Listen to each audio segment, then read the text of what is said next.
Hello, welcome back to another edition of the Filmmaker's Journey. This is Chris Esper once again, and today I'm going to be talking about the right reasons for doing filmmaking. But before I get into that, I have a couple brief announcements to make. I'm very excited to announce I'm writing a book based on this series because it's done so well. And the great thing about writing this book is that I'm going to be giving the same advice and tips that I give, but it's going to be expanded upon because there's a lot of things I don't always get to say that I like to in under 5 minutes. But now this gives me the chance to not only reach a new audience, but to also just share my story and my advice with the world. And so I'm really excited about that. Right now the book is in the hands of an editor, and I'm looking to publish it later this year through Kindle, so you'll hear more about that. But thank you again for all the support, those that followed, and please continue to share this series. So on to the subject at hand.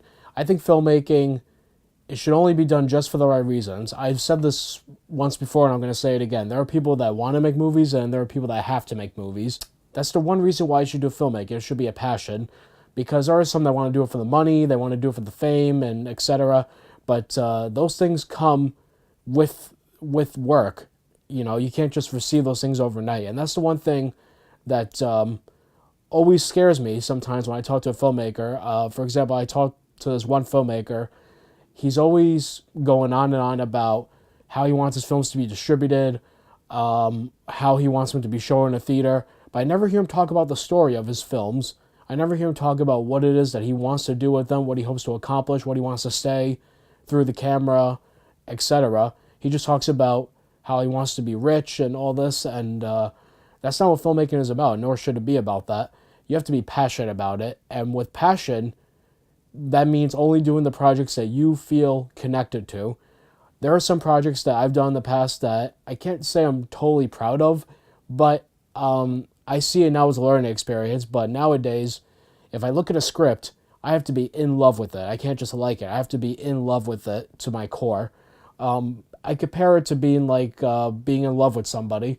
You know, if there's somebody that you like, that you're falling in love with, you would go for that person. You wouldn't go for the person that you don't have feelings for. So why would you do the same thing for a screenplay or for any type of project that you're attached to, either to direct or work on with crew?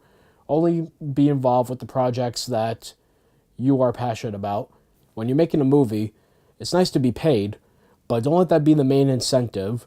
Let the main incentive be that you're connected to the script and you like the story, you like the people involved. That should be your main reason for working on any type of project. So this may seem like obvious advice, but it's good to have that little reminder for those who go on the journey and they forget about it. It's happened to me. I've been doing this now for almost 6 years, and I think along the way I kind of forgot why I got started doing this. And so every once in a while I need that little reminder that the story has to come first, because there are times when you're working, you want to make money, or you're under the gun and you have to get something finished, that you forget where your passion came from. That's all I got for today. Again, I hope this was helpful, and thanks again for joining me, and I'll see you on the next episode.